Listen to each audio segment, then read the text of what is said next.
Hi guys, I welcome you all to Insight SSB YouTube channel. I'm Vishali and today I'm here with IFCAT 1 2022 strategy. Now, 1 month is left for the examination, and do you feel that it is possible to qualify this examination in 1 month? Yes, it is.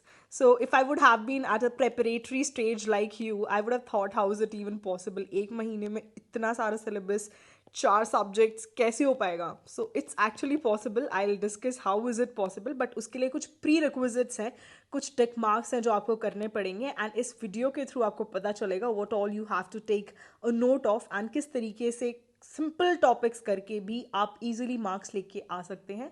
And even if you are weak at a subject और too, it's fine, you can still clear the examination. But for this you need a guided plan. Why do I say a guided plan? Planning तो आप भी करते हैं, but finally वो जो plan है वो या तो खराब हो जाता है बिकॉज आपने नेटफ्लिक्स देख लिया, या आप बैठ के प्रोक्रेस्टिनेट करते रहते हैं कि चलो कोई बात नहीं, आज नहीं हुआ तो कल कर लेंगे, कल नहीं हुआ तो परसों कर लेंगे. So this planning of course does not work. तो एक तो प्लान ऐसा होना चाहिए जो कि एक्चुअली रीजनेबल भी हो एंड आप उसको ईजिली फॉलो भी कर सकें. ठीक है, तो अगर अपने आप के लिए आप उसको काफ़ी रिस्ट्रिक्टिव बना लोगे तो फॉलो करने का मन नहीं करेगा बिकॉज आप अपने डेली टारगेट्स रीच नहीं कर पाएंगे. तो हम थोड़े प्रैक्टिकल प्लान बनाएंगे जो कि एक्चुअली पॉसिबल है और आपके लिए थोड़ा सा इंटरेस्टिंग रहे 1 month long preparation. And through this guided plan will be able to hit the bull's eye. So watch this video till the end if you want it, and I'm sure that you'll make it through. Now, just giving a brief intro about myself, I'm Vishali, been recommended 5 times for IFCAT and the CDS entry with All India rank 26 in the CDSE examination. Have given 72 recommendations by now in past 1 year. And talking about IFCAT and CDSE results, they are quite famous. 500 से ज़्यादा तो आपके IFCAT के बच्चों ने qualify किया है last time. ठीक है, and similar is the case for the CDSE examination. Go and check the results on Instagram. You will be able to find it. So me and my team are more towards smart work, and this is what we'll discuss here कि smart work करके exam कैसे qualify करते हैं limited time period. Okay, so अभी अगर बात करें IFCAT exam qualify करने की, वो कुछ इस तरीके का फील हो रहा होगा कि अरे इतनी सारी बुक्स सारी अभी के अभी दिमाग में डालनी है so as to learn it and finally reciprocate the same in the examination. But ये चीज़ फॉलो नहीं करनी है. This is not the requirement of the examination. आप एक ऑफिसर एंट्री के लिए जा रहे हैं and officer entry requires smart work, और ये आपकी फर्स्ट स्टेज से ही चेक करना शुरू कर देते हैं. ठीक है, सेकेंड स्टेज तो I do know that they check lot of things and people are too scared of SSBs, but me being the one who's qualified, let me tell you, it's not a tough thing to do. It's only tough for the people who don't understand the requirement. The day you understand it is one of the most easiest things you will do in your life. Okay, तो first stage पे भी हमें smart work दिखाना है, अपने officer like qualities दिखाने हैं, and this we will do through this particular video. So the thing that we have to focus on is productivity and time management. जिस दिन आपने ये दो चीज़ों पे कंट्रोल पा लिया, you will be able to achieve the result in whichever examination you are looking forward. just IFCAT और CDS नहीं, बल्कि हर एग्जाम और हर टॉपर इन चीज़ का ध्यान देता है. और आपने देखा होगा बहुत सारे टॉपर्स हैं जो कि काफ़ी गेम्स में भी रहे हैं, स्पोर्ट्स में भी रहे हैं, एग्ज़ाम भी क्वालिफाई कर लेते हैं, परसेंटेज भी अच्छी ले आते हैं, साथ के साथ और कॉम्पिटिटिव एग्जाम भी क्वालिफाई कर लेते हैं. वो कैसे करते हैं? They very good in time management and they do know how to study and what to study. So we'll discuss how to study and what to study in this video. Okay, जो आपका time division होना चाहिए subjects पे, जो भी आप time अपना invest करोगे, it should be completely dependent on your personal preferences. ठीक है, किसी की नहीं सुनोगे कि मैथ्स ईजी है, इंग्लिश ईजी है या फिर जीके ईजी है, उस बेसिस पर टाइम इन्वेस्ट नहीं करोगे. आपके लिए क्या ईजी है? If you are feeling that maths is tough for you, it's fine. उसके कुछ टॉपिक्स होते हैं जो टफ आते हैं and it's okay if you leave it, does not matter. लेकिन 50% मैथ्स करना भी ईजी है, और वो कैसे करना है that I will tell you. Okay, second thing, GK. बहुत लोग बोलते हैं जीके का तो समझ ही नहीं आता कहाँ से क्वेश्चन आते हैं. मैं आपको गारंटी देती हूँ 18 से 20 question out of 25 you will be able to do even if you don't know anything about GK right now. And आपको सिर्फ रेगुलरली 1 से 1.5 घंटा देना है जीके में, that's it.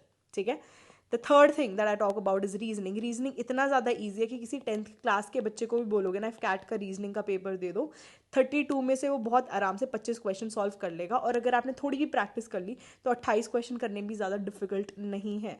Talking about English, English जिसकी वीक है उनको दिक्कत रहेगी, जिसकी वीक नहीं है बहुत आराम से कर लेगा. ठीक है, और कुछ ऐसे टॉपिक्स हैं जहाँ पर हमें ध्यान देना है कि टाइम इन्वेस्ट कितना कर रहे हो और उसका हमें कितना फ़ायदा मिल रहा है, that is time is to benefit ratio हम लोग देख के और उसके अकॉर्डिंग प्रिपेयर करेंगे, ठीक है।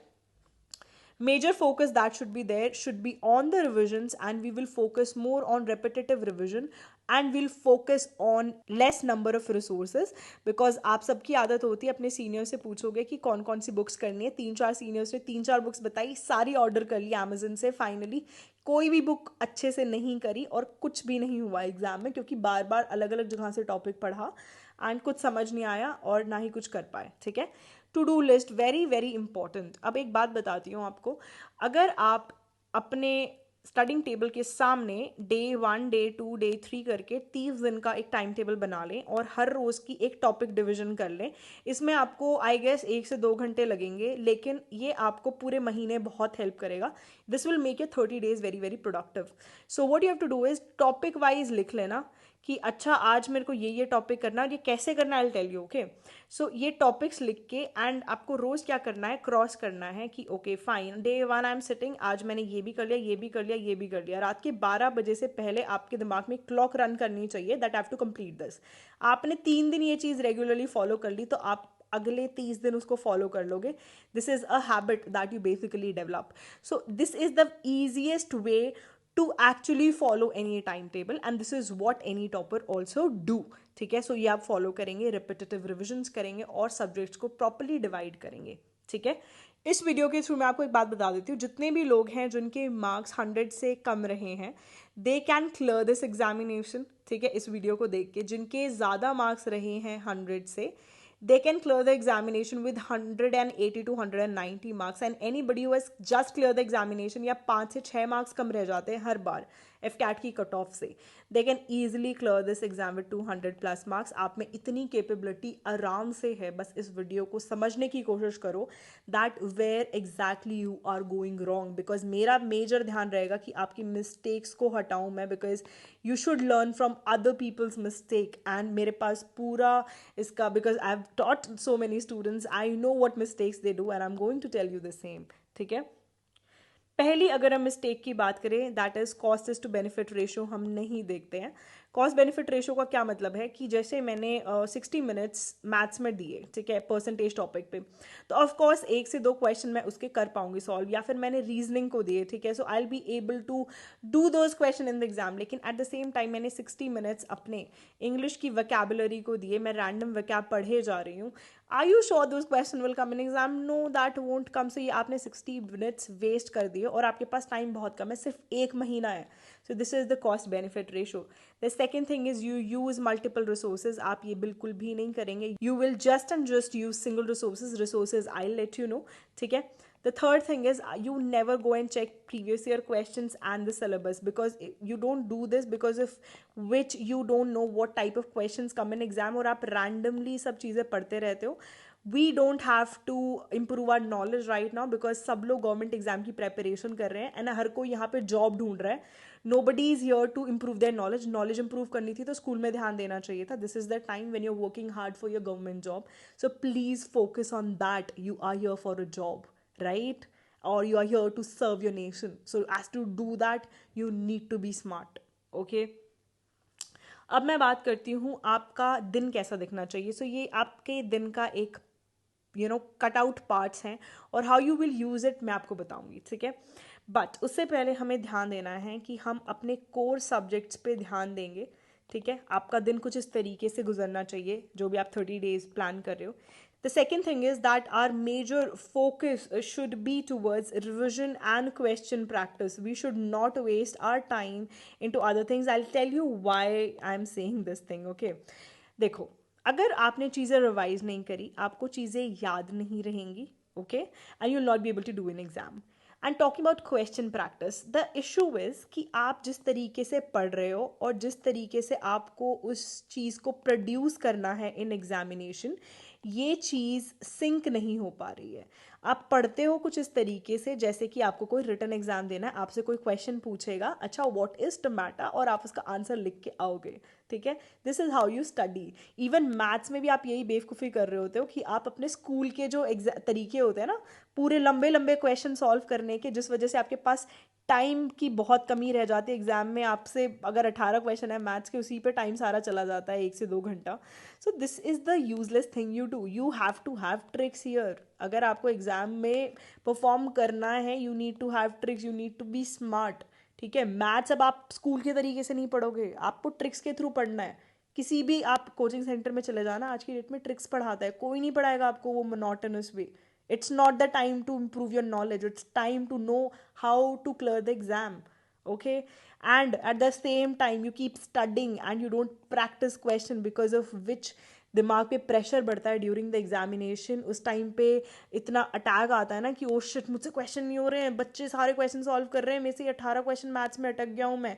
और सबसे पहले आप उस पर्टिकुलर सब्जेक्ट को हिट करते हो ना जाके, जिसमें आपको आता ही नहीं होता है कुछ, उसकी वजह से कॉन्फिडेंस ऑलरेडी लूज हो जाता है।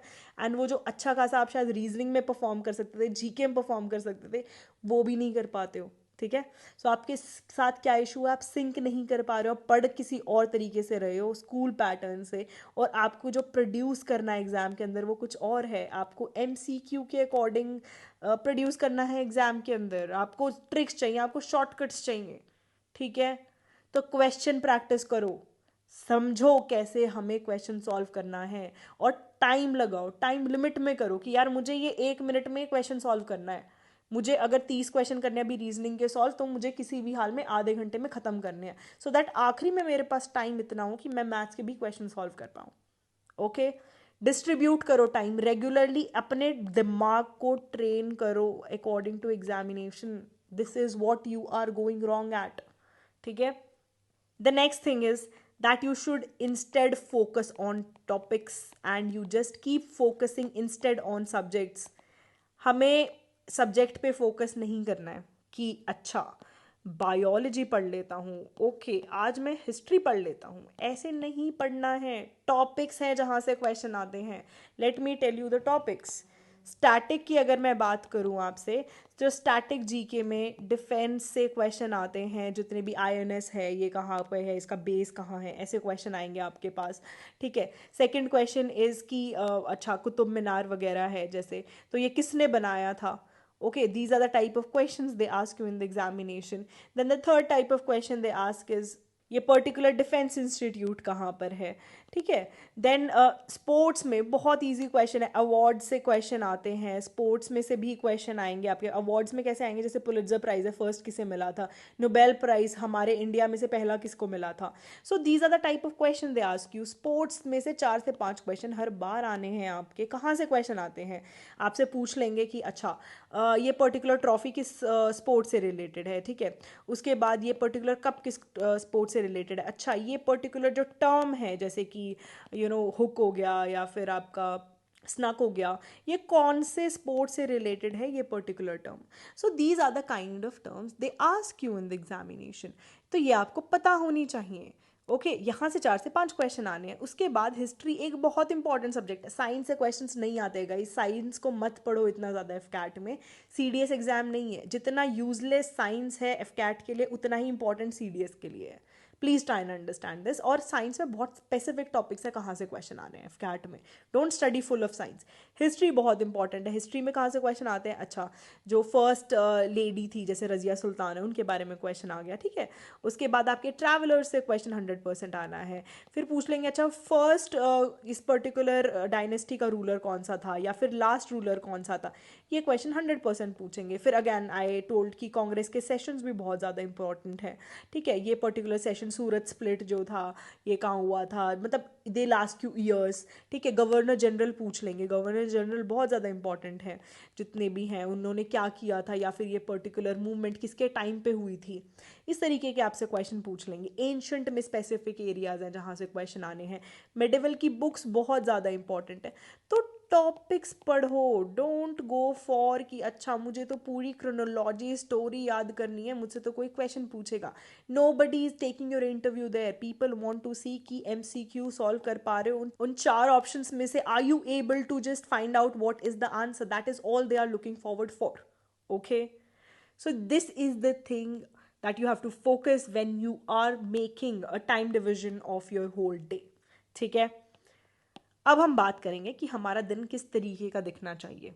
Fine, the first should be the subject that you are good at. जैसे कि अगर मैं जीके में अच्छी हूँ, मैं इंग्लिश में अच्छी हूँ, सो मैं अपना मेजर फोकस रीजनिंग में अच्छी हूँ, मैं अपना दिन का 1/4 पार्ट जो भी, जैसे मैंने 4 घंटे डिसाइड किया अगर मेरे को आखिरी के 1 महीना पढ़ना है, सो मैं फर्स्ट अपना जो है उस पर दूंगी।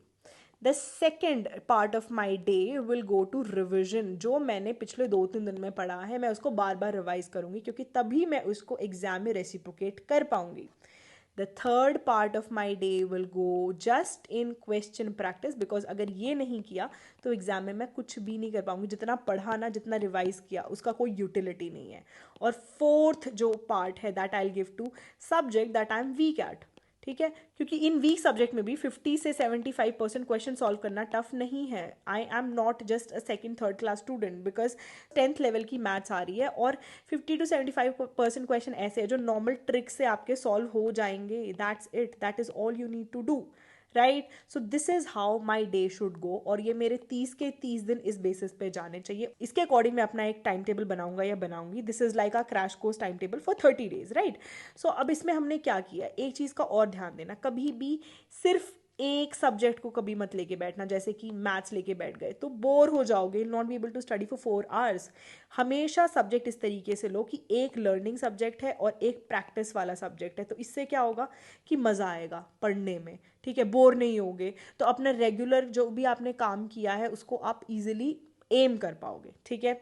सो इस तरीके से अपना डिवाइड करो, और अगर मन है तो प्लीज़ इस पर्टिकुलर टाइम टेबल को डाउनलोड कर लेना हमारे ऐप पे से। इनसाइट एसएसबी ऐप में क्रैश कोर्स का टाइम टेबल होगा, उसको डाउनलोड करके अपने सामने लगा लेना। अगर आप खुद नहीं बना सकते, टाइम इन्वेस्ट नहीं करना चाहते हो, keep it right in front of your study table और इसको रोज काटो कि अच्छा चलो ये भी टॉपिक हो गया आज का मेरा ये भी टॉपिक कंप्लीट हो गया। ये आपका तरीका होना चाहिए, ठीक है। एंड देखो, ध्यान दो, मैंने टॉपिक्स डाले ओलंपिक्स, कॉमनवेल्थ, एशियन गेम, क्यों? क्योंकि यहाँ से क्वेश्चन आने ही आने हैं, this will come. And major ध्यान किन पे दिया हुआ है? रीजनिंग पे, क्योंकि रीजनिंग बहुत ईजी है करनी। Got it? ठीक है। So this should be the way that you will prepare. और मैं आपको एक और बात बताती हूँ, do you know the benefit of preparing in one last month? There are a lot of benefits. The first one being, हर कोई pressure में ज़्यादा अच्छा रिस्पॉन्स दे पाता है। अभी आपके ऊपर प्रेशर है, 1 महीने में एग्जाम है, आप ऑटोमेटिकली पढ़ने बैठोगे, आपको किसी को बोलने की जरूरत नहीं पड़ेगी कि जा बैठ के पढ़ ले, ना ही नेटफ्लिक्स बुलाएगा कि आजा मुझे देख ले। ऐसा कुछ नहीं होने वाला है, ठीक है। सो प्रेशर ऑलरेडी इतना बिल्डअप होगा ना आपके हेड पे that you will stick and study, you will have that plan and you will do it, ठीक है। बस थोड़ा सा 2-3 दिन रेगुलर हो जाना, ऑटोमेटिकली वो अर्ज स्टार्ट हो जाएगी कि पढ़ना है मुझे, ठीक है। सो अभी टेंशन है, प्रेशर ज़्यादा है, तो ऑफकोर्स प्रोडक्टिविटी काफ़ी अच्छी होगी, ठीक है।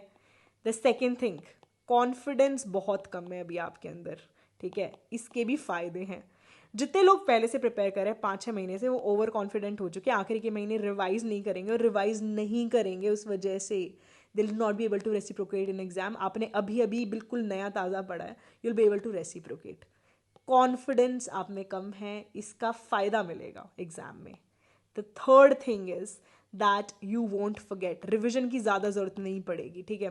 क्योंकि आखिरी के महीने में पढ़ रहे हो तो चीज़ें कहीं ना कहीं क्लिक आउट हो जाती है। But people have been studying since 5 to 6 months bore हो चुके हैं अभी तक, बिकॉज उनकी वही सेम घिसी पिटी जिंदगी हो गई है, रोज़ वही पढ़ रहे हैं, वही रोज़ कोचिंग सेंटर में कर रहे हैं।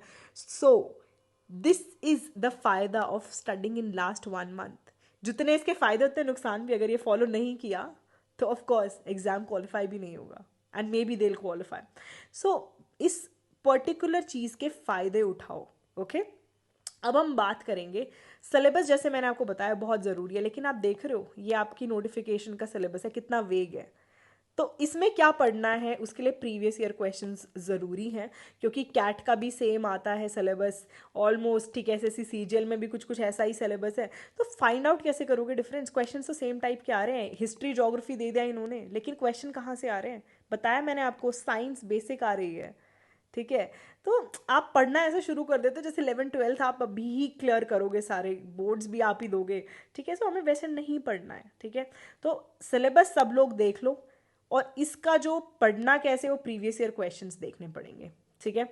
अब हम बात करते हैं कि on the basis of predictability कौन से सब्जेक्ट में क्या पढ़ना ज़्यादा इजी है और कन्वीनियंट है आखिरी के 1 महीने में। देखो, 25% क्वेश्चन लेंदी आते हैं मैथ्स में, जिसकी मैथ्स बहुत अच्छी है they should be very happy, क्योंकि 18 में से आप बहुत आराम से 15 से 16 क्वेश्चन सॉल्व कर लोगे। लेकिन जितने बच्चे जिनकी थोड़ी मैथ्स वीक है ना, इवन आफ्टर दैट प्रैक्टिस, जैसे मैंने आपको आपका डे डिवीजन बताया ना, even if after you do lot of practice, आप प्रीवियस ईयर क्वेश्चंस देख लेते हो, आप समझ लेते हो कौन कौन से, बिकॉज रिपीट होते हैं, ठीक है, क्योंकि 50 से 75% मैथ्स के क्वेश्चंस का जो पैटर्न है वो रिपीट होता है। अगर आपने टाइप ऑफ क्वेश्चंस और ट्रिक्स भी कर ली तब भी आप इजीली सॉल्व कर लोगे इन क्वेश्चंस को, ठीक है। सो इस पे हमें मेजरली ध्यान देना है कि ये 25% क्वेश्चन हमें बिल्कुल भी टेंशन ना दे, और ये अगर मैं सॉल्व नहीं कर पाता तो कोई बात नहीं, मुझे फर्क नहीं पड़ता, मैं और सब्जेक्ट्स में अच्छे मार्क्स लेके आ जाऊंगा, ठीक है। Then next one is English. English में एंटोनिम सिनोनिम मैंने आपको बताया, वेस्टेज ऑफ टाइम है, time is to benefit ratio कुछ खास बनता नहीं है, लेकिन 50% क्वेश्चन एंटोनिम सिनोनिम के करना बहुत आसान है, क्योंकि ये रिपीट होते हैं एसएससी सीजीएल और बैंकिंग में। ये मैं अपने स्टूडेंट्स को यही कराती हूँ when it comes to my AFCAT batches on the Insight SSB app. So they I just give them 250 words to do, that's it, that is all they do, and इसमें से 50 to 60% क्वेश्चन वो solve कर पाते हैं। And I tell them you don't have to score 300 on 300, ठीक है, उनका ये एम है ही नहीं, उनको 200 प्लस लाने हैं, उनको पता है इस बात का। तो अगर 50-60% भी कर रहे हैं और वो time is to benefit ratio उन्हें दे रहा है, so that is all you need to do, ठीक है। जीके में हर साल 4 से 5 क्वेश्चन ऐसे यूजलेस आते हैं जिसका शायद जो पेपर सेट कर रहा है उसे भी नहीं पता होता कि उसने क्यों क्वेश्चन डाले हैं, ठीक है। सो ये वाले जो क्वेश्चन है किसी को नहीं आते, और अगर आपको भी नहीं आते डजेंट मैटर, 18 से 20 क्वेश्चन मुझे सॉल्व करने हैं और इस पे मैं मेजरली ध्यान दूंगी। और मैंने टॉपिक्स अभी आपको बताए हैं, प्लीज़ उनको गो थ्रू कर लेना। एंड अगर मन हो कि आपको सारे टॉपिक्स पता करने हैं तो please go and download insight SSB app, उसका जो जीके वाला कोर्स है उसमें सारे टॉपिक्स हैं, तो एक बार टॉपिक्स देख लेना, अगर जो भी बुक फॉलो कर रहे हो उसमें उस टॉपिक को कवर कर लेना। अगर चाहो कि आपको वो बिल्कुल प्रिसाइज वे में मिल जाए, so you can go for that course also, it's completely your wish, okay. अब रीजनिंग की बात करें, रीजनिंग में से 32 क्वेश्चन ऐसे हैं कि अगर मैं किसी 10th क्लास के बच्चे को भी बोलूँगी ना करने के लिए, तो they will be able to do 25 question बहुत ज़्यादा आराम से, ठीक है। सो अब अगर वो 25 क्वेश्चन कर पा रहे हैं तो आप भी आई गेस आराम से 28 क्वेश्चन कर लोगे अगर प्रैक्टिस करोगे। तो रीजनिंग में एक ऐसा सेक्शन है वर्बल में एनालॉगी जो थोड़ा सा टफ पड़ता है, बिकॉज इसके अंदर आपकी इंग्लिश भी इन्वॉल्व कर देते हैं वो लोग, ठीक है, कहीं ना कहीं आपका जीके वाला पार्ट भी इन्वॉल्व कर देते हैं, तो बच्चे इसमें थोड़ा कंफ्यूज हो जाते हैं। So it's fine if you not able to do these question, और सारे क्वेश्चन प्रैक्टिस के थ्रू बहुत ईजिली किए जा सकते हैं। अब मैं आपको बुक बता देती हूँ। So you for maths can completely rely on R S Agarwal, it is very good book, and same is the book for the reasoning also. Secondly, अगर आपको बहुत ही प्रिसाइज कंटेंट चाहिए, बिकॉज आर एस अग्रवाल सब कुछ नहीं करना है, जस्ट प्रीवियस ईयर क्वेश्चन के अकॉर्डिंग देख के कि कौन से क्वेश्चन आते हैं उन्हीं टाइप के क्वेश्चन को रिपीटेडली करना है, और प्रीवियस ईयर क्वेश्चन भी आपको सारे सॉल्व करके जाने हैं एग्जाम के लिए। और अगर आप चाहते हो कि you don't want to juggle around for all this, you can directly go for Insight SSB app का course, you will get very very precise content, ठीक है। मूविंग अहेड, अब मैं बात करती हूँ इंग्लिश की। इंग्लिश में देखो, एरर, पैराग्राफ, ईडियम, फ्रेजेस, ऐसे वाले सेक्शंस हैं जहाँ पर आप सिंपली क्या कर सकते हैं, you can just do previous year questions of SSC CGL, या फिर आप चाहें तो go for SP Bakshi for practice, this is a good book. तो ये वाली बुक आप फोकस कर सकते हो। जीके देखो बहुत सारे रैंडम रिसोर्सेज हैं, सो आई जस्ट सजेस्ट कि जीके तो आप टॉपिक वाइज पढ़ लो, अगर सेम चीज़ आप इंटरनेट से फाइंड आउट कर सकते हो टॉपिक्स, ठीक है, टॉपिक एक बार इनसाइट एसएसबी ऐप पे देख लेना और उनको आप कवर कर लो, ठीक है। सो this is the way tough and easy thing will go, और ईजी पे आपको फोकस करना है, बिकॉज आपको 300 में से 300 मार्क्स नहीं लाने हैं, आपको सिर्फ और सिर्फ 200 प्लस लाने हैं, या फिर आपको जस्ट एग्जाम क्वालिफाई करना है, जो कि आप यहाँ से भी कर सकते हो। Don't waste your time in the things you are weak at, focus on the areas जहाँ पे आप इजीली मार्क्स गेन कर सकते हो, ठीक है। Also you can use our hard work and you can yourself work very smart. आप हमारे जो FCAT का crash course it is starting on 14th of Jan, and we are focusing on the smart work strategy, जिसमें आपको ये फायदे होने वाले हैं कि एक तो आप लाइक माइंडेड और फोकस्ड कम्युनिटी के साथ होगे, जो आपके फ्रेंड्स हैं, जो आपके साथ कॉम्पिटिटर्स होंगे, वहाँ पे आप उनमें कैसा परफॉर्म कर रहे हो, जिसकी वजह से आपको कॉन्फिडेंस मिलेगा if you are doing well in your tests. अगर आप रेगुलरली फॉलो करो, यू कैन सी अरे yes I am able to do it, I am able to perform, ठीक है। एग्जाम ओरिएंटेड कंटेंट है, बुक में सेलेक्ट करना नहीं पड़ेगा कि यार एसपी बख्शी में से ये पढ़ूँ ना पढ़ूँ, आर एस अग्रवाल में से ये टॉपिक करना है नहीं करना है, ठीक है. सो आपको एक you will just get a guide along with your self, ठीक है. Guidance from the toppers. I my self recommended 5 times. I've qualified the written, I've qualified the SSBs. I do know that what comes in the examination. I'm helping students. 500 से ज़्यादा बच्चों ने cat qualify किया है मेरे last batch में से. So you are getting the direct guidance from the toppers from whom people ask कि कैसे पढ़ें क्या पढ़ें. We are giving you that direct benefit. My whole team is oriented towards 200+ marks. हर किसी ने जिसने भी एग्ज़ाम दिया है क्वालिफाई किया है वही मेरा एक टीम मेंबर है. So we'll help you out with it. The next thing is that it is at a very less cost. इसकी जो कॉस्टिंग है this will be half of the rates of the books you will get. 1,000 रुपये की एक book आती है आपकी, ठीक है. और जो हमारा कोर्स है on the offer that is first 50 जो बच्चे आके एनरोल करते हैं उन्हें सिर्फ और सिर्फ 1,500 में कोर्स मिल रहा है जिसमें चारों सब्जेक्ट्स हैं इन सारे बेनिफिट्स के साथ. और along with this you'll also get a short result. I guarantee you this thing कि रिजल्ट 100% मिलेगा. You can just go and check हमारे जितने भी रिजल्ट हैं ऑन इंस्टाग्राम. 100 ऑफ रिजल्ट तो मैंने ऐसे ही डाले हुए हैं स्टोरीज में. Just go and check them once, okay. So my students in AFCAT crash course, look at that. 183 marks, 182, 188. ये तो क्रैश कोर्स की बात हो रही है. जीके के कोर्स में बच्चे ने 10 दिन के अंदर 20 से 22 क्वेश्चन सॉल्व कर दिए. और क्या चाहते हो, 25 में से 20 से 22 question. Reasoning as it is हमारे क्वेश्चंस में से आती है जो हमारी टेस्ट सीरीज़ है. 10 टेस्ट डालो हैं, इन 10 टेस्ट में से एज इट इज़ रीजनिंग के क्वेश्चन एग्जाम में आते हैं. So what else do you need. And the next thing is कि हमारा जो टॉपिक्स हैं that is as per to the exam standards. हमने जो पार्ट्स भी बनाए हुए हैं they are based on the type of question that come in examination. Assignments जो आपको मिल रहे हैं, आपको जो हेल्प मिल रही है एजुकेटर्स से. So this is the best part and you will be able to reciprocate your time in a better way, in a guided way. So plan हमेशा ज़रूरी है लेकिन एक जो guidance मिल जाती है ना planning के time पे, this will help you to score good, this will help you to actually do well in the examination. So focus on smart work and I hope that this video was quite helpful for all of you. If you want to use our smart work and if you want कि आपको अच्छा result मिले, you can go for our GS course, also our crash course. And first 50 students will get this course at just 1,500 rupees. What else do you need?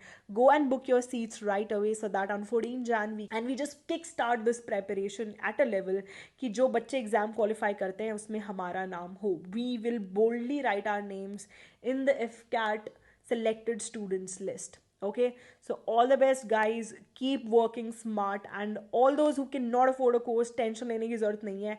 जैसे मैंने बताया पढ़ाई करो, ठीक है. एंड ऑल्सो मेरे लास्ट 4 से 5 वीडियोस आएंगे जिसमें से जो जीके के क्वेश्चन है 25 क्वेश्चन में से एटलीस्ट 6 से 7 क्वेश्चन हर शिफ्ट में रिपीट होंगे, ठीक है. तो इन 4 से 5 जो वीडियोस हैं यूट्यूब पे उनको देख लेना, अपने फ्रेंड्स के साथ भी शेयर कर लेना.